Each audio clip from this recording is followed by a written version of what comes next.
I started out of sheer stupidity, really. Yeah. We came and did every foolish thing you can do in the country. We were going to grow asparagus. That didn't work, of course. And we had cows, and there was too much crap, just crap everywhere. Now you can see, of course, we've managed to do the same thing. Yeah. But we got our first goat, and we fell in love, all of us. And the children loved them, and they started showing them in 4-H. Yeah. So we began to kind of drag them around to goat shows, and that was how I met my good friend Mary Keene from California. Was at a goat show in about 1983. And you get one goat, and then you get another goat, and then pretty soon you've got 50 goats. And then I began to think, I love this cheese. Maybe I could do that. And so we just did it. Nobody had a business plan.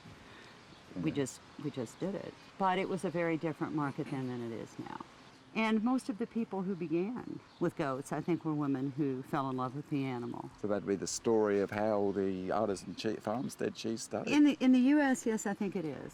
I think it was largely women. There were men, of course. We don't want to exclude them. But I think these are a woman's animal. They can be handled by a woman more easily than cows. And they have such personality that you really get attached to them. So they're like dogs that milk.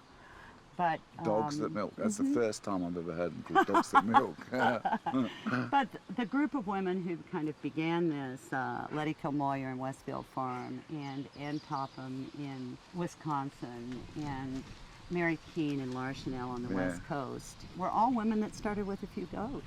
They're real healthy looking goats. They're happy goats, they're healthy goats, and we don't lose a lot. And after 25, 30 years of breeding, we're pretty selective.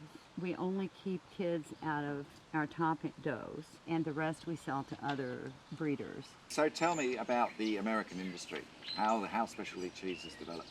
Well, I think we started with industry, whereas in France they started with, and Italy and Spain, they started with cheese tradition, and perhaps have moved the other way over the years. But we had already lost it, if we ever had it to begin with. And so we began recovering that in the late 70s, early 80s, and now the artisanal movement and the specialty cheese movement has grown unbelievably fast. Old Kentucky Tone was one of the first raw milk cheeses we did. It's semi-soft. This one also, which is pretty much the same cheese, but with herbs on the outside, different size, and that changes the cheese. And then my favorite is, of course, the Mount St. Francis, the washed rind, the stinky one. And that's a little boulet, a Wabash cannonball with ash, and then a Geo rind on it. And now this is one of your signature ones as well. That's an O'Bannon, which is very different from the French Bannon. More marinated cheese. You can actually taste the bourbon overtones, I think, in that cheese. And how do you see the future? When we started, there wasn't a lot of market for these specialty cheeses in any one place, in any one locality. And so we had to sell cheese all over the country to stay in business. And that's changed drastically. Over the last 20 years, farm markets that weren't in smaller communities or second cities have sprung up everywhere.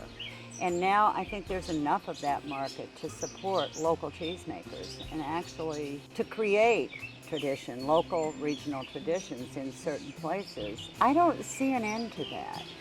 I think, of course, anything can change, but at least for right now, locavore, green, sustainable, all the things that we've been talking about among ourselves for the last 20 years have come to fruition.